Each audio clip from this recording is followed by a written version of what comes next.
शिशु की वात्सल्यता का संपूर्ण समर्पण होता है मातृभक्ति। एक किशोर के पिता के स्नेह का विश्वास कहलाता है पितृभक्ति। प्राणियों में प्राकृतिक नैसर्गिक सुषमा के प्रति मोह और उन्मुखता का भाव होता है भक्ति। और जब यही भक्ति मातृभूमि के अतीत के वैभव, वर्तमान के उत्कर्ष और भविष्यगत उज्ज्वलता से उद्भासित हो, जब मातृभूमि के रक्षा अपने संपूर्ण समर्पण हेतु प्रभावित हो, और जब यही भक्ति धराधाम के चापियों के परिणाम हेतु पूर्णता परिभाषित हो, तो महोदय उसे ही हम देशभक्ति कहेंगे। और यही देशभक्ति राष्ट्र निर्माण की आधारशिला है। आदरणीय निर्णायक मंडल पर मेरे प्यारे साथियों, आप सभी को मेरा नमस्कार। मैं सिया आर्य वरिष्ठ माध्यमिक विद्यालय की छात्रा आज यहाँ पर देशभक्ति एवं राष्ट्र निर्माण के विषय पर अपने विचार व्यक्त करना चाहती हूँ। महोदय, जब कहीं समूची मानव जाति प्रमाणिक भिष्टा के साए में सो रही हो, जब मनुष्य के संबंध अत्यंत कलुषित एवं संकुचित हो रहे हो, जब गैर बराबरी की खाई इतनी गहरी एवं चौड़ी हो रही हो कि इसमें गरीब पर विनाश को प्राप्त हो रहा हो, तो ऐसे में मानव कल्याण एवं राष्ट्र निर्माण का मात्र एक आधार है देशभक्ति। जब हमारे भारतवर्ष में अराजकता नग्न नृत्य करते हुए मानवता का गला घोट रही हो, तो ऐसे में शांति एवं राष्ट्र निर्माण का मात्र एक आधार है देशभक्ति।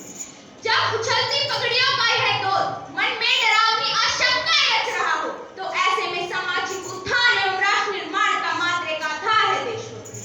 महोदय, जब आज का आम आदमी मजहबी चूल्हे की लकड़ी बनने पर रमाता हो, तो ऐसे में शांति, सद्भाव, सहयोग के साथ राष्ट्र निर्माण का मात्र एक आधार है देशभक्ति। इन विपरीत परिस्थितियों के बावजूद दम तोड़ती इस भारत भूमि में देशभक्ति और राष्ट्र निर्माण हमारे लिए एक चुनौती बन चुका है। और ऐसे में हमारे समक्ष एक प्रश्न आता है कि देशभक्ति क्या है और इसका राष्ट्र निर्माण से क्या संबंध है। क्या राष्ट्रगान की धुन पर सावधान की मुद्रा में छाती चौड़ी कर लेना ही देशभक्ति है? क्या चौक चौराहों पर खड़ी राष्ट्रपुरुषों की प्रतिमाओं पर फूल मालाएं चढ़ा देना ही देशभक्ति है? क्या वंदे मातरम की 4 पंक्तियों में देशभक्ति की व्याख्या समाहित है? और क्या भारत माता के जय के नारों की अधिकतम आवृत्ति ही देशभक्ति की परिचायक है? नहीं महोदय, यह केवल किसी जमीनी टुकड़े की स्वामी भक्ति नहीं है। यह केवल राष्ट्रीय प्रतीक चिन्हों के प्रति सम्मान का समान नहीं है। यह तो जनमानस के हृदय में उत्पन्न वह पवित्र भावना है जिसकी उद्देश्य प्राप्ति हेतु देशभक्त अपने प्राणों का उत्सर्ग कर देते हैं। यदि मैं राष्ट्र निर्माण की बात करूं, तो राष्ट्र निर्माण मिट्टी, ईंट, गारा, पत्थर की गठजोड़ों से नहीं होता। राष्ट्र निर्माण संवैधानिक सीमाओं में बनकर लोकतांत्रिक मर्यादाओं में रहकर नहीं होता। राष्ट्र निर्माण होता है सर्वे भवन्तु सुखिनः वसुधैव कुटुम्बकम् सत्यम शिवम सुंदरम जैसी आदर्शों और बुनियादों से। महोदय, यदि राष्ट्र की अवनति से हम विशुद्ध हो जाएं और राष्ट्र की उन्नति से हम उल्लासित हो उठे, तो समझिए आप देशभक्त हैं। यदि राष्ट्र के प्रत्येक पुरुष में हमें अपना भ्राता, पिता या मित्र नजर आए, यदि राष्ट्र की प्रत्येक नारी में हमें मातृत्व का चरित्र नजर आए, तो समझिए आप देशभक्त हैं। यदि राष्ट्र का प्रत्येक कोना हमें घर जैसा अनुभव दे और परिवार और राष्ट्र को परिवार मानने की भावना हमारे अंदर प्रस्फुटित हो, तो समझिए आप देशभक्त हैं।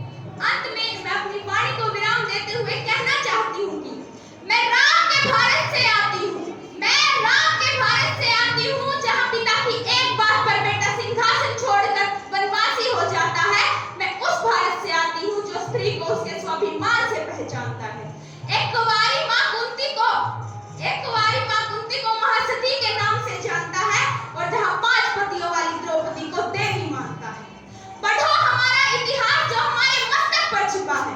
पढ़ो हमारा इतिहास जो हमारे मस्तक पर छिपा है। एक दुशासन ने हमारी बेटी का आंचल खींच लिया था। हमने 100 भाइयों की चिता जला दी।